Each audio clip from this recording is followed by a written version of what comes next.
Comenzamos.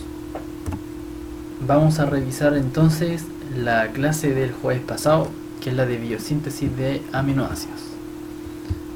A ver si se coloca luego. Ahí sí. Ya.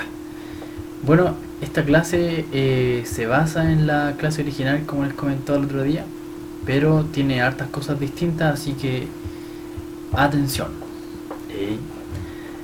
Bueno, lo primero que quise destacar es este esquema que está aquí, para que tengan una idea de qué parte vamos a estar hablando cuando nos refiramos al metabolismo de la glucosa y qué relación tiene esto con la biosíntesis del aminoácido. ¿Ya? Entonces, siguiendo la secuencia, la glucosa, cuando entra a glucólisis, genera algunos metabolitos como la glucosa 6-fosfato, el 3-fosfoglicerato, hasta llegar al piruvato, ¿no es cierto?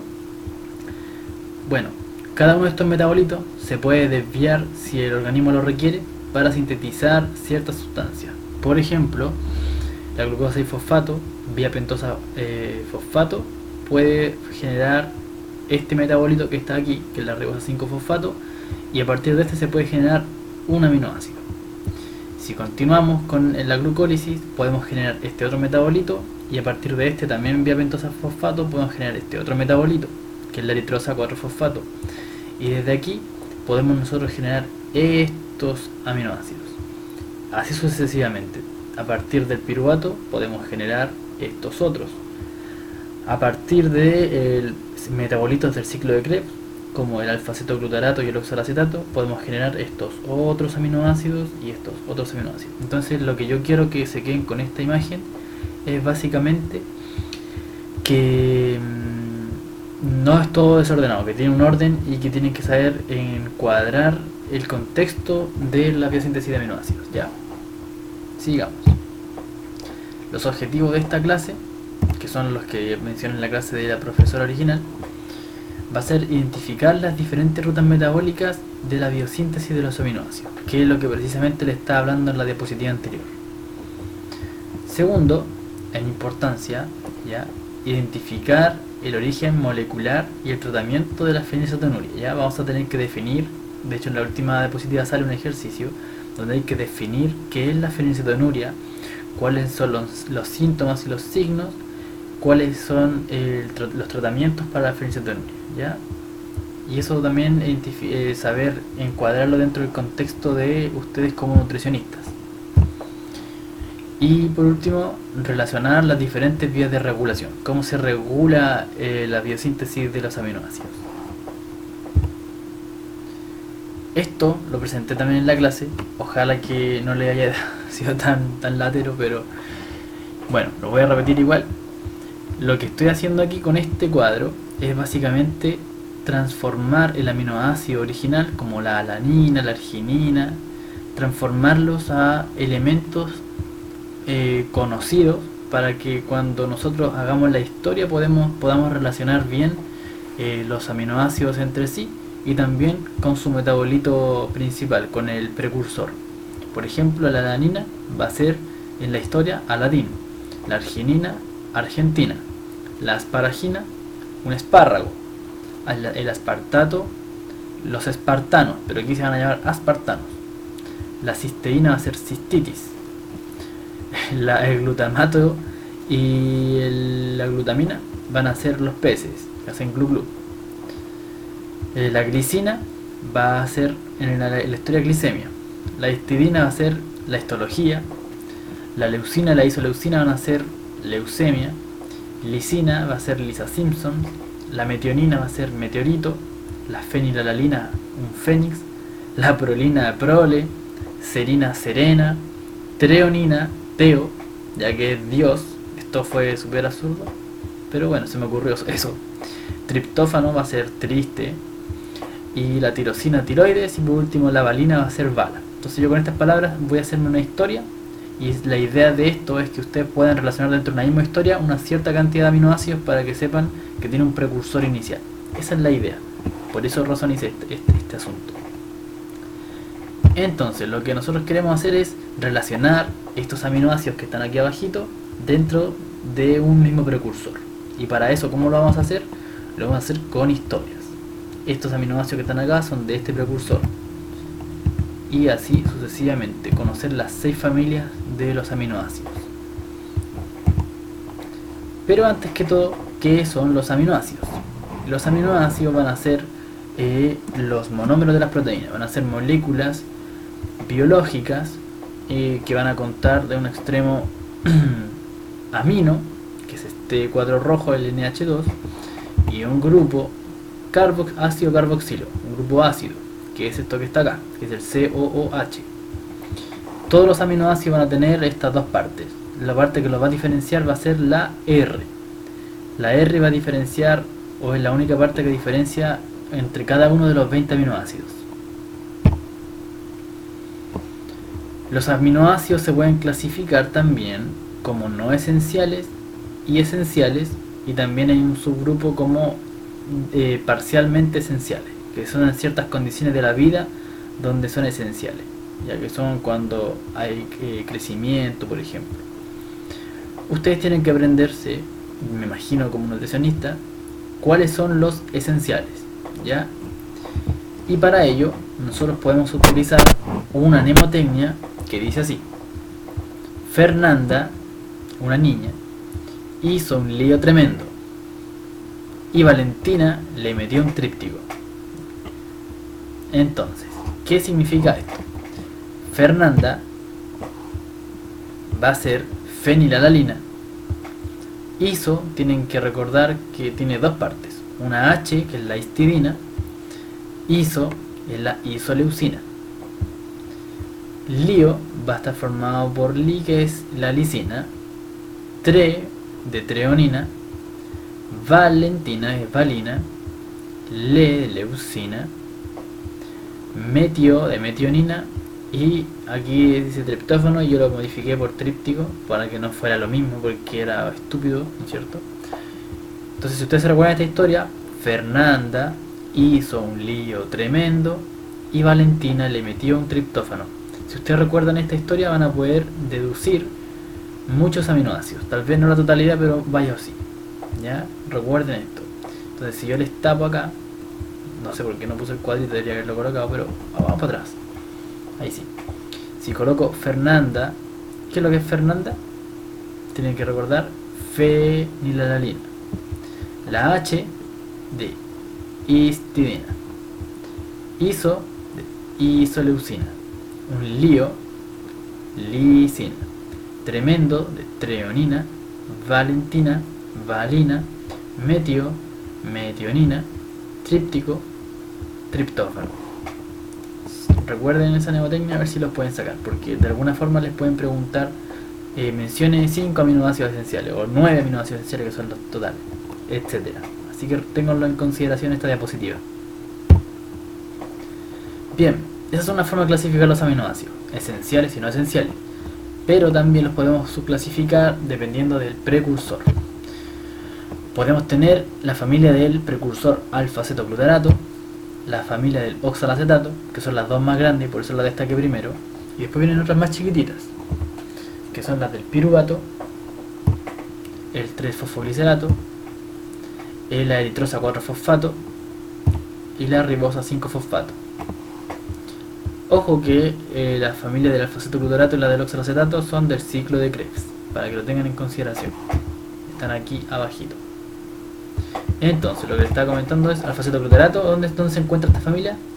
Aquí abajito en el ciclo de Krebs. La familia del oxalacetato, aquí abajito. La familia del piruvato, ¿en qué contexto va a estar? Aquí. Aquí dice isoleucina. Ya, y bueno, la isoleucina debería ir acá. En piruvato. No está aquí. Aquí no está, perdón, no está. Y debería estar. Ya aquí aparece aquí abajito. La del 3-fosfoglicerato, que se encuentra aquí arriba. La de la eritrosa 4-fosfato, que la tenemos aquí arriba. Pero ojo que también mencionan el fosfonolpiruvato, ya que aquí se encuentra. También se puede derivar desde aquí. Y la ribosa 5-fosfato, que se encuentra acá arriba, que da solamente un aminoácido. Entonces aquí hay trabajo, hay tarea. Vas a tener que saber identificar cada aminoácido con su precursor, o bien al revés, cada precursor con sus aminoácidos derivados. Y para ello tenemos las historias que les comentaba. Vamos a comenzar por la más fácil, que es relacionar la ribosa 5-fosfato con la histidina. Entonces, la ribosa 5-fosfato, la palabra ribosa suena como a radiosa, por lo tanto nosotros vamos a tener que acordar de eso, solamente de eso. Ribosa suena radiosa. ¿Qué cosa nos pone radioso? La histología. Por lo tanto, histología va a ser la histidina. Entonces, cuando yo a ustedes les pregunte cuál es el aminoácido que deriva de la ribosa 5-fosfato, ustedes, ¿cuál es el primer paso? Recordar que esto es radiosa. ¿Y qué nos pone radioso? La histología. Histología la odiamos. Ojalá que este video no lo vea el doctor Zafiri. Ya, se me va a retar. Por lo tanto, ribosa 5-fosfato, histología. Después tenemos la eritrosa 4-fosfato. Y eritrosa, van a tener que recordar o relacionar eritrosa como herido. ¿Y quién está herido? Es un fénix, es la historia del fénix herido. ¿Qué dice la historia del fénix herido? Dice que el fénix está triste porque le duele la tiroides y porque está herido. ¿Ya? ¿Qué tiene que ver eso? Fénix va a ser fenilalalina. Triste va a ser triptófano. Y tiroides va a ser tirosina. Entonces, si yo a ustedes les digo cuáles son los aminoácidos de la eritrosa 4-fosfato, ustedes tienen que relacionar esto, la eritrosa 4-fosfato, con el fénix herido. ¿Y qué decía la historia del fénix herido? Decía que estaba triste porque le duele la tiroides. Entonces, es fenilalalina, triptófano y tiroides. Perdón, y tirosina. Ahora viene la historia, son 6 historias, la historia del 3-fosfoglicerato. ¿Qué dice la historia del 3-fosfoglicerato? Para esto vamos a tener que recordar que el 3-fosfoglicerato tiene en su frase gli, y esto lo vamos a recordar como glicemia. ¿Ya? Glicemia, o sea, algo con el azúcar en la sangre. ¿Qué pasa con el azúcar en la sangre? ¿Qué historia nos vamos a acordar? La historia de los serenenses. Ya, los serenenses. ¿Qué pasa con los serenenses y la glicemia? Que en Serena tienen cistitis y glicemia alta. Tienen dos enfermedades. En Serena tienen cistitis y glicemia alta. ¿Qué significa eso? Bueno, que el 3-fosfoglicerato tiene como aminoácidos a la serina, a la cisteína y a la glicina, que son los que están aquí. ¿Sí? Entonces, cuando yo diga cuáles son los aminoácidos 3-fosfoglicerato, ustedes tienen que cerrar los ojos y recordar cuál es la mnemotecnia aquí. 3-fosfoglicerato, el gli. Y se acuerda inmediatamente de glicemia. ¿Cuál es la historia de la glicemia? La serena. Serena tiene cistitis y glicemia alta. No es fácil, pero con un poquitito de práctica lo van a poder sacar. La historia del piruvato, ¿qué dice? Esta es la historia de pobre Aladín. ¿Ya? Cuando yo les mencione piruvato, ustedes tienen que recordar la P. Así como aquí es rabiosa, aquí es herido, aquí es la glicemia, aquí es la historia de P. ¿Ya? ¿Y qué significa P? De pobre Aladín. Piruvato tienen que relacionarlo con pobre Aladín. ¿Qué le pasó a Aladín? Bueno, Aladín es baleado y tiene leucemia. Ya es súper triste la historia realmente de Aladín, pero es necesaria para que lo puedan recordar. Entonces, ¿qué pasa? Aladín, que está aquí, va a ser la alanina, que está aquí. Es baleado, la bala representa la valina. Y la leucemia o isoleucemia va a estar representando la leucina y la isoleucina. Entonces, cuando yo le diga a ustedes cuáles son los aminoácidos que derivan del piruvato, ustedes se tienen que acordar del pobre Aladín, ya que es baleado y tiene leucemia e isoleucemia. Esto no existe como enfermedad, pero es para que le sepan relacionar. Son los dos hermanos, leucina e isoleucina. La familia del oxaloacetato. Ya, aquí estas son dos familias más grandes, ¿verdad? Y por lo tanto la historia va a ser un poco más complicada. Hay que saber relacionar todos estos que están aquí, menos la isoleucina, que va a estar acá. ¿Qué dice la historia? Cuando yo a usted les diga oxaloacetato, ustedes tienen que recordar este ox. En este ox pueden sacar todo. El ox lo van a recordar como oxígeno. Oxígeno. ¿Quién necesita oxígeno? Los guerreros. Necesitan mucho oxígeno. Respirar porque ellos hacen mucho gasto de energía. ¿Y qué dice la historia del oxígeno para los guerreros? Bueno, dice lo siguiente. Que había un espartano, pero esto no se llama espartanos, son los aspartanos, que es muy bizarro esto, lo sé. Un espartano mientras come espárrago, tienen que imaginarse esto, ve un meteoro, y ante esto Lisa Simpson reza a Dios. Esto la verdad es que es muy inverosímil. Tienen que tratar de imaginarlo y tratar de recordarlo como que esto existió para que puedan acoplarlo bien en su memoria. ¿Ya? Esta es una mnemotecnia, una técnica de estudio, creo que se los comenté en la clase, que es un método de inverosimilitud. ¿Ya? Sí, se los comenté. Si el día de mañana ustedes ven a su perro y su perro les habla, esa historia es tan inverosímil que jamás se le va a olvidar. Ya es demasiado impactante esa imagen. Y esa es la idea. La idea es que ustedes se acuerden de esto y que impacte para que nunca más se le olvide. Entonces, un espartano, que ya es raro, come espárrago, está comiendo espárrago, y de repente se sorprende porque ve un meteoro y dice, ¡oh! Y Lisa Simpson, ante esto, va a rezar, Dios, por favor, no. Y Dios va a ser Teo. ¿Qué es aspartano? Aspartano es aspartato. Espárrago. Asparagina. Meteoro. Metionina. Lisa Simpson. Lisina. Y Teo, o Dios, treonina. Aquí ojo que es treo, no teo como aquí, ya, pero no encontré ninguna palabra con treo. Así que sonamos y nos vamos a quedar con teo. Entonces, si yo te le digo cuáles son los aminoácidos que derivan del oxaloacetato, ustedes me tienen que decir o recordar que oxaloacetato tiene relación con oxígeno para los guerreros. Entonces, aspartato, mientras come asparagina, ve una metionina y lisina, reza a treonina. Esas son los aminoácidos.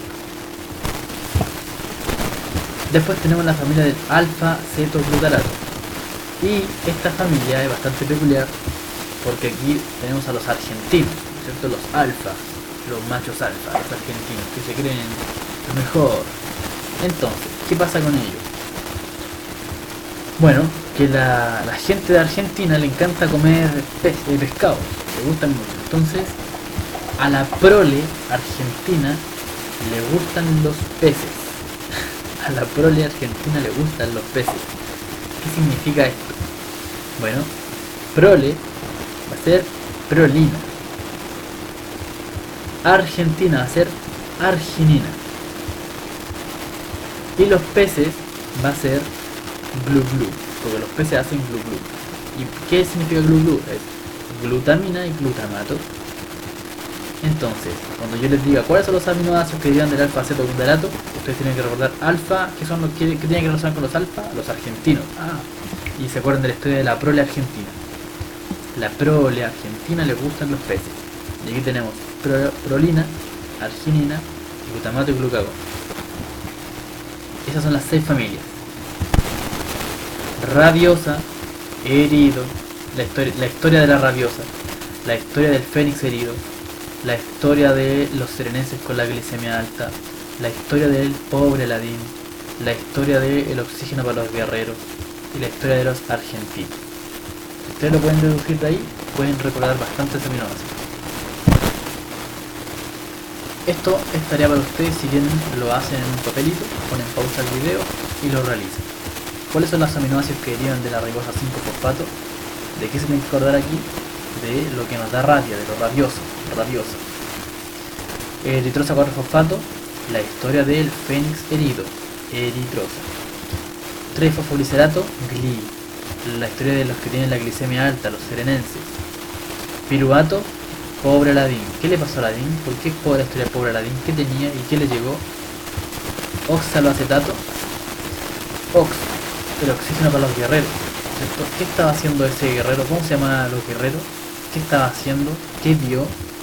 ¿Y quién rezó a qué? Y por último la familia de alfa-acetoglutarato. ¿Quiénes son los alfa? ¿Y qué comen?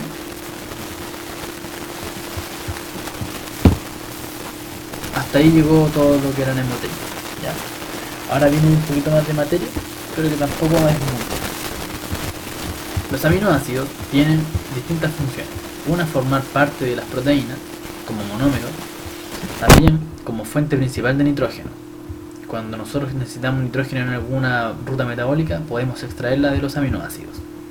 Y por último, podemos utilizar su esqueleto carbonado como fuente de energía. Esto ocurre principalmente en algunos procesos, como por ejemplo la gluconeogénesis, donde podemos utilizar el esqueleto de carbón de los aminoácidos para producir para producir glucosa, pero no es de todos los aminoácidos, es de algunos.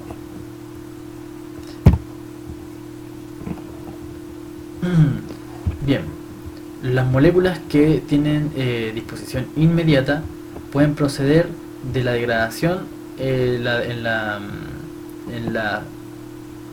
digestión de los alimentos, ya en las proteínas. Entonces nosotros comemos proteínas, las digerimos y tenemos aminoácidos de disposición inmediata para ser utilizados en lo que necesitemos. Y también degradando proteínas que vienen de los tejidos. Utilizando nuestra propia proteína, la degradamos y utilizamos el aminoácido para que lo necesitemos. Esto va a depender de si tenemos necesidades de síntesis o de si vamos a interconvertir de un aminoácido a otro. Después se tendrán que transportar a distintos tejidos. Esto la verdad es que no dice mucho, ¿ya? Así que yo le pondría una importancia del 1 al 10, un 2. Esto sí me interesa un poquito más. El nitrógeno lo podemos encontrar en un estado equilibrado, con un balance positivo o con un balance negativo. En un balance positivo, por ejemplo, las situaciones donde tenemos altos requerimientos de aminoácidos, como lo son el embarazo, como lo son el periodo de crecimiento, cuando tenemos alguna enfermedad, como aparecen aquí los ejemplos. Por otro lado, tenemos un balance negativo en las situaciones donde tenemos deficiencia en la ingesta de proteínas. Por ejemplo, en países que tienen mala situación social y económica, como los países pobres, ¿verdad? Encontramos estos niños que tienen este abdomen abultado, una enfermedad que se llama kwashiorkor, que esto en idioma, no recuerdo el nombre del idioma, que es Ghana, si no mal recuerdo, significaba el que desplaza, ya que es cuando la guaguita que está siendo alimentada por la mamá, por la tetita de la mamá, tiene que lamentablemente ser desplazado porque llegó el hijo nuevo, y este que fue desplazado tiene síndromes de desnutrición, por eso se llama kwashiorkor, el que se desplaza. Y esta guatita que está acá es líquido, es agua, y es agua debido a que no tienen proteínas en su sangre. Esto que está acá es ascitis, se escribe ascitis con SC, y es líquido en el espacio peritoneo, en el peritoneo, ¿ya? Así que es agüita. Sigamos. Bueno, una vez que los aminoácidos están dentro de las células, los grupos aminos de estos aminoácidos se pueden utilizar para distintas reacciones de síntesis. Nosotros podemos instalar o sintetizar aminoácidos a través de reacciones de transaminación, una, o a través de aminaciones reductoras, 2. Esto puede ser pregunta prueba. Yo le pondré una importancia 6 o 7 de 10 a esto. ¿Cómo se realizan las reacciones de transaminación? Bueno, siempre es lo mismo. Se va a transferir el grupo amino desde un alfa aminoácido, como por ejemplo el alfa-acetoglutarato, hacia un alfa-acetoácido, que es un aminoácido pero sin su grupo amino. Ahora vamos a ver algunos ejemplos. Eso que sonó fue en mi silla, que está un poco vieja. La aminación reductora consiste en que tenemos un elemento sin nitrógeno y le colocamos el grupo amino, ya una cadena carbonada, y le colocamos el grupo NH y podemos sintetizar un aminoácido. También utilizando el nitrógeno amida, después vamos a ver lo que significa amida, desde la glutamina de la asparagina. Esto sí se los pueden preguntar, ¿ya? La aminación reductora utilizando nitrógeno amida, ¿de qué aminoácido se puede sacar? Son de la glutamina y de la asparagina, ¿ya? De uno de los pescaditos del club y de el espárrago. Vamos a ver ejemplos para entender un poquito más. La reacción de transaminación vamos a tener principalmente tres parejas. Estos son los que yo creo que se acuerden. El alfa-cetoglutarato formando glutamato, el oxaloacetato formando aspartato y el piruvato alanina, que son los que están acá. Piruvato formando alanina, y de aquí se derivan los otros dos. Oxaloacetato formando aspartato y alfa-cetoglutarato formando glutamato. Estas son las tres reacciones que me interesa mucho que las recuerden. ¿Cómo se forma claro, bien digo, el glutamato? Acá se va a formar a partir del alfa-cetoglutarato. Aquí está el alfa-cetoglutarato. ¿Qué le ocurre al alfa-cetoglutarato? El alfa-cetoglutarato va a robarle al aspartato su grupo amino, y este grupo amino va a pasar hacia él y se va a instalar aquí en su cadena original, se va a intercambiar con este oxígeno y por lo tanto se va a transformar en glutamato. Por otro lado, el aspartato va a formar oxaloacetato, entonces va a pasar de ser un aminoácido a ser ahora un alfa-cetoácido.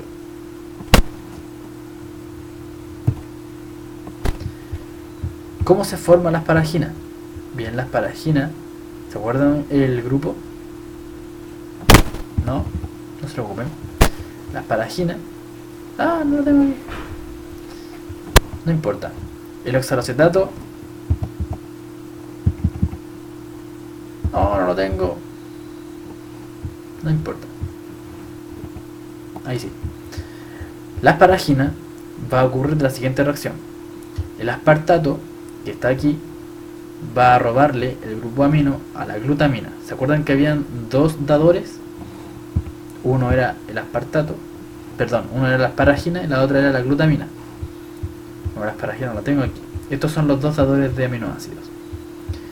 El aspartato le va a robar el grupo amino a la glutamina y se lo va a transferir a él y se va a formar la asparagina. Esto se hace a través de la enzima asparagina sintetasa, que va a utilizar un ATP. Estas tres reacciones que están acá, esta y esta, que esta todavía no la veo, son las tres reacciones que quiero que se aprendan de memoria, porque se las pueden preguntar de alguna manera, ¿ya? Más que esto no me interesa, y de verdad que yo sé que es latero y tedioso, etcétera, pero bueno, van a tener que hacerlo nomás y después adiós. Claro, obviamente esto no debería decirlo, pero es siendo práctico, ¿ya? A mí no me interesa, la verdad, que se aprendan reacciones de memoria porque no encuentro absolutamente ningún sentido, pero les pueden preguntar de alguna forma esto. Apréndanse los nombres de las enzimas de estas tres reacciones, aprendan bien las parejas. Si ustedes aprenden las parejas, que son estos tres que están acá, también les puede ayudar bastante eso, y eso lo pueden sacar recordando estas secuencias que están aquí.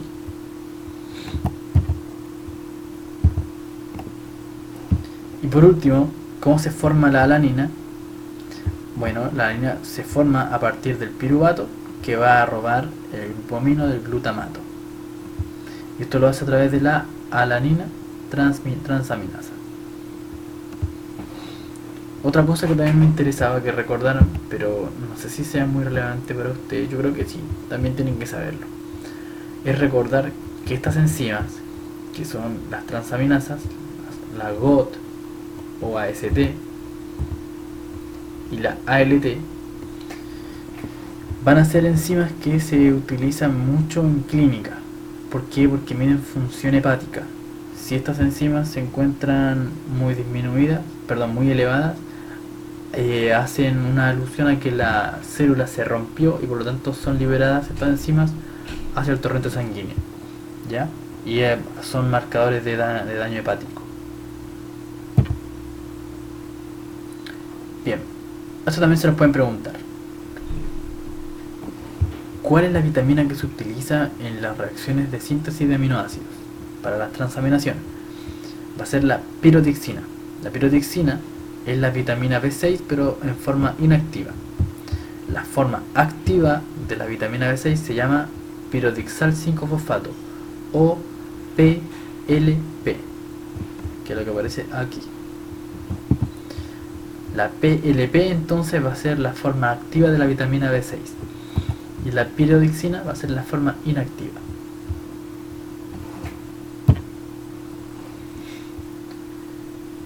Bien, ahora, ¿cómo podemos nosotros incorporar amonio a las células orgánicas?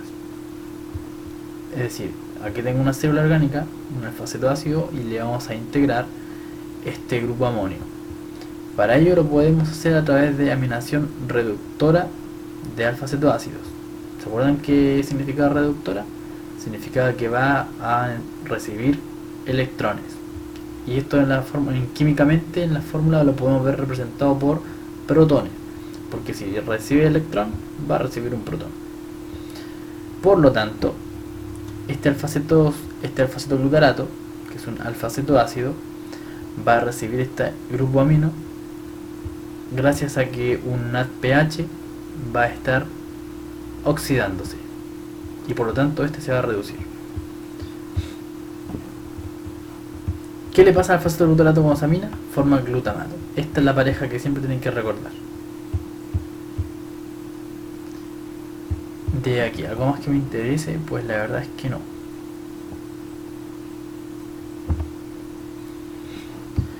Muy bien. Entonces, la aminación del alfa-cetoglutarato puede ser, como mencionábamos hace un momento, puede ser directamente. Hoy no. Ahí sí. ¿Quién hace esta reacción? La hace la glutamato deshidrogenasa. ¿Y por qué se llama así? Porque va a estar quitando estos hidrógenos del NADPH y se lo va a ceder a él. ¿Dónde se lleva a cabo esta reacción? La verdad es que se puede tanto en la mitocondria como en el citoplasma de las células. La glutamato deshidrogenasa va a permitir en las células eucariotas la producción de amonio, ¿ya? Porque esta reacción puede ser tanto en una dirección como en otra. Y la verdad es que va a depender realmente del tejido donde se encuentre cuál va a ser su función. Si va a ser la formación de alfa-cetoglutarato a glutamato o de glutamato a alfa-cetoglutarato. Aquí en este ejemplo, este cuadro que está acá, dice que permite la producción de NH, es decir, rompe el glutamato para formar alfa-cetoglutarato y de esta manera liberar el amonio. Cuando hay mucho amoníaco, la reacción es reversible y por lo tanto se lleva a síntesis de glutamato, pero la función principal va a ser en sentido reverso, es decir, desde glutamato a alfa-cetoglutarato, y para ello va a tener que necesariamente oxidar un NAD, reducir un NAD. ¿Y esto con qué finalidad se podrá hacer? Pues bien, la finalidad de esto es liberar este ion amonio para posteriormente ser detoxificado y formar urea. Esto se lleva a cabo principalmente en el hígado. Cuando nosotros tenemos aquí este glutamato tiene un NH4 que lo puede ver, por ejemplo, tomado de, imaginemos, el cerebro. Entonces lo toma, lo transporta al hígado y en el hígado esto se rompe formando NH4 más y el hígado se va a encargar de volver a degradarlo hasta la formación de urea. ¿Y por qué es malo el amoníaco? Bueno, principalmente porque es un metabolito tóxico. Puede producir el cuadro de encefalopatía. Cuando tenemos un daño hepático, tenemos poca metabolización del NH4, hacia urea y por lo tanto comienza a acumularse y puede producir problemas neurológicos. Este se le conoce como encefalopatía. Si es de causa de hígado se llama encefalopatía hepática y puede producir incluso la muerte. Bien, el otro paso, si no era de forma directa, puede ser formando amidas, ¿ya? Y para ello los iones amonios se van a incorporar formando glutamina, ¿ya? La glutamina en el cerebro va a ser el encargado de aceptar el NH4, o más que aceptar, que está mal dicho, va a ser el encargado de transportar el NH4. ¿Y por qué es esto? Porque como habíamos dicho nosotros, es tóxico. En el cerebro hay mucha glutamina sintetasa. ¿Qué es la glutamina sintetasa? Es el encargado de producir glutamina. El nombre de la enzima es bastante lógica. Después en el hígado tendremos la glutaminasa, que se encargará de degradarla para liberar este amonio, el nitrógeno que se encuentra aquí, para posteriormente ser metabolizado.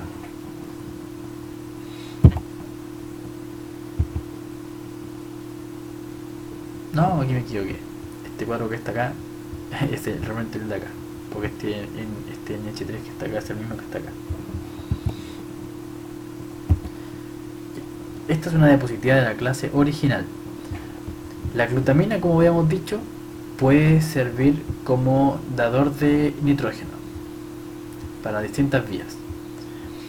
La glutamina es muy abundante en la circulación, ya que transporta el amoníaco de manera inocua, ¿ya? ¿Y hacia dónde lo lleva? Principalmente hacia el hígado y hacia el riñón. Esto está hasta en rojo incluso, o sea que esto se lo van a preguntar sí o sí, es muy probable. Y lo que les comentaba también, que en el riñón y el hígado se encuentra la glutaminasa, que es la enzima opuesta a la glutamina sintetasa. La glutaminasa va a romper esta glutamina y va a formar el amonio con el glutamato, el amoníaco aquí. Recuerden esa secuencia, se la voy a volver a repetir porque se la van a preguntar. En el cerebro, ¿qué ocurre? En el cerebro tenemos amoníaco, o sea, el NH4. ¿Qué va a ocurrir entonces? Que se va a juntar junto con el glutamato. ¿Y qué va a formar estos dos? Glutamina. Entonces ahora ya no tenemos amonio, tenemos glutamina. Aquí dentro está el nitrógeno. ¿Qué va a ocurrir después de que tengamos la glutamina? La glutamina va a viajar al hígado. ¿Y qué ocurre en el hígado? ¿Y quién forma esto? La glutamina sintetasa. De ahí la glutamina viaja al hígado. Y en el hígado, ¿qué ocurre? Que la glutamina se rompe. ¿Quién la rompe? La glutaminasa. La glutaminasa. Y la glutaminasa, ¿qué va a hacer? Liberar nuevamente el glutamato del amonio, el amoníaco. ¿Y qué ocurre posteriormente? Que este amoníaco va a entrar a una vía metabólica formando urea y se elimina por la orina. Eso se lo van a preguntar. Y eso también ocurre en el riñón. Adiós. Bueno, que es una enzima mitocondrial, pero no, eso es muy específico. No sé si lo pregunten, tal vez. ¿Cómo se puede regular ahora la glutamina sintetasa? Siguiente pregunta. Tiene tres formas. Puede ser por alosterismo, puede ser modificando covalentemente la enzima o puede ser regulando la expresión génica de las proteínas. La regulación alostérica, es decir, el primer punto, puede ser mediante 9 inhibidores. ¿Cuáles son estos? La glicina, o sea, el de la glicemia, ¿cierto? La glicemia, aladino, serena, histología. Y esto, no estoy 100% seguro, pero me parece que esto es triptófano. Estoy 95% seguro, pero no estoy 100%. Entonces, la glicemia, aladino es bueno, serena es buena, la glicemia es buena, histología es buena y el tríptico. ¿Tríptico era la historia?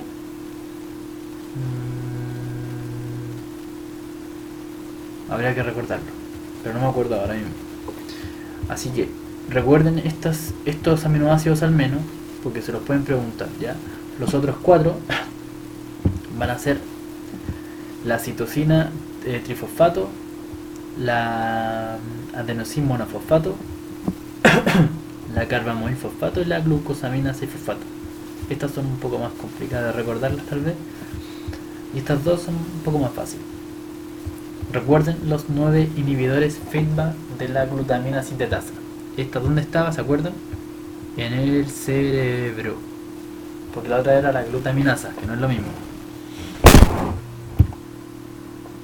Siguiente. Ya. Ahora vamos a revisar este punto que está acá, que es la modificación covalente. ¿Cómo se modifica la enzima para que se pueda regular? Se adenila en la tirosina 397. Eso es muy específico. Tienen que tratar de ingeniársela para poder recordar ese número, porque es muy específico. Tirosina 397. ¿Qué ocurre cuando la enzima, la glutamina sintetasa, se adenila? Bueno, la enzima se inactiva, queda quieta. ¿Quién hace esta inactivación? También puede desactivarla. Es la adenil transferasa. Me preguntaron otro día, ¿qué es lo que es la adenilación? Bueno, un grupo adenil es un grupo adenina pero actuando como radical.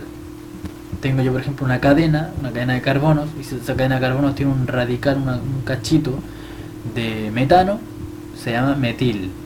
Si tengo de, qué sé yo, etano, etil. Si tengo de adenosina, adenil. Perdón, adenina, adenil. En este caso eso es lo que hace. Le coloca una adenina a la enzima glutamina, a la glutamina. Perdón, a la glutamina sintetasa. A la glutamina sintetasa le colocamos una adenina y vamos a estar adenilándola. Y de esa manera la inactivamos. ¿Quién hace esto? La adenil transferasa. Y también puede desanilar, por si acaso. Y esta enzima de acá también es regulada por la PII. Pero la PII no se regula sola, sino que también se controla por uridilación, ¿ya? Por la uridina en este caso. Cuando actúa como radical es un uridil. Cuando yo la uridilo a esto, se va a inhibir. La uridilación se inhibe por estas siguientes situaciones, que son la glutamina, y se puede estimular por el alfa-cetoglutarato y ATP. Demasiado específico. Y aquí entramos ya a un submundo de mucha especificidad desde que entramos acá arriba. Y en suma, esta que está acá se puede regular estimulándose por la glutamina, y cuando hay alfa-cetoglutarato y ATP puede descender, se inhibe. La verdad, chiquilla, de todo esto que está acá, yo me conformaría con que se aprendieran hasta acá. Esto que está acá, bueno, quien quiera y pueda, fenomenal. Pero la idea es que no se agoten en el estudio. Por último lo dejan para el final, pero me interesa mucho que entiendan el concepto más que tanta memoria. Porque si ustedes entienden el concepto, pueden sacar mucha información, incluso deducirla. Ahora vamos a ver el último punto, que es el de la fenilcetonuria.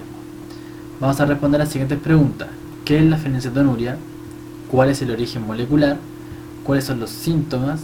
Y vamos a discutir tratamiento. Aunque esto que está acá, la verdad, como es principalmente farmacológico, o sea, dietético, no voy a meter mucho mano porque desconozco un poco el campo de la dietoterapia ahí. Aunque vamos a decir sí lo que nos dijeron las niñas de Nutri, que nos dijeron el otro día en clase.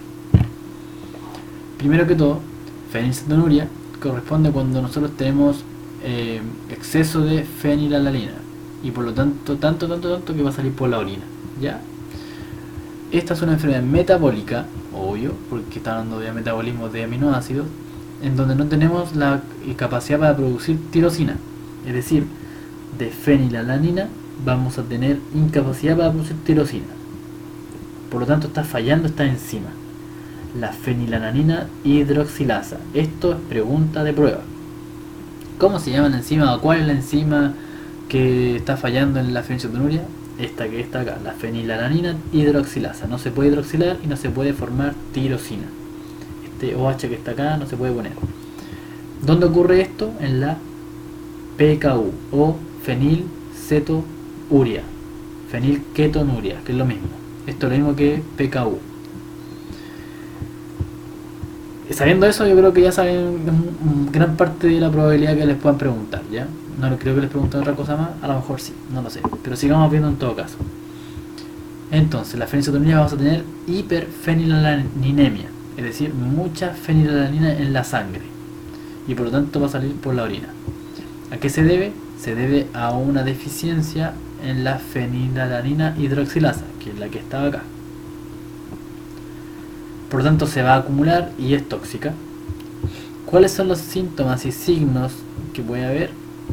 Bueno, el cerebro no va a crecer de manera adecuada, por lo tanto van a haber síntomas neurológicos, de ahí discapacidad mental severa y también retraso en el desarrollo psicomotor. Esos son los dos signos o dos situaciones neurológicas. Pero además de esto puede tener otros hallazgos como por ejemplo baja estatura y trastorno de la pigmentación. ¿Ya? ¿Qué significa trastorno de la pigmentación? Que va a tener la piel clara, ojos azules y color de pelo claro. Inclusive siendo de raza africana se puede ver con mucha menos pigmentación. Además de eso puede presentar piel sensible, pero esto no es tan, no sé si es necesario. Con que digan los datos neurológicos y el tema de la pigmentación están súper bien. Y el tratamiento, como les decía, no de aquí mucho, no quise colocar, pero decía principalmente que había que dar una dieta baja en fenilalanina, y casi todas las proteínas tienen fenilalanina, así que es una dieta prácticamente baja en proteína. Lo que nos decían las chicas el otro día en sala, que estaban escuchando la sesión, era que estos niños, si son detectados, se les hacen más pruebas para finalmente hacer el diagnóstico positivo, porque no basta con el primer examen. Y estos chiquititos, que a propósito se les pincha el pie, se les saca sangre, esto es a los primeros días de nacimiento, no recuerdo exactamente el día porque aún no lo veo, pero les sacan sangre siendo bien guaguita, y esta sangre se analiza para ver si tiene presencia o no de la enfermedad, ya si tienen hiperfenilanemia. Si es positivo, se van a Santiago, y en Santiago el INTA, que el INTA es el Instituto Nacional de la T, no recuerdo qué era, y el alimento. Eso ustedes tienen que saberlo sí o sí, porque va a ser su máximo jefe, ¿ya? Es el jefe de la nutrición, de los nutris. Y estos niños finalmente se les preparan fórmulas lácteas especiales para ellos, para que puedan tener una dieta adecuada, pero con poca cantidad de fenilalanina, ¿ya? Eso es lo que les puedo comentar sobre esta enfermedad. No sé qué más les puedan preguntar, pero mucho ojo con esta enzima porque esta es la deficiencia. Y yo lo que espero que lo más preguntar. Eso, chiquillas, la clase la verdad no fue fácil. Me guié de la original, pero le coloqué un poquito más de materia y ojalá les haya servido y puedan aprender esas neotecnias raras. Cualquier cosa que necesiten me avisan. Y eso, pues chiquillas, nos estamos viendo y que les vaya bien en la prueba. Nos vemos.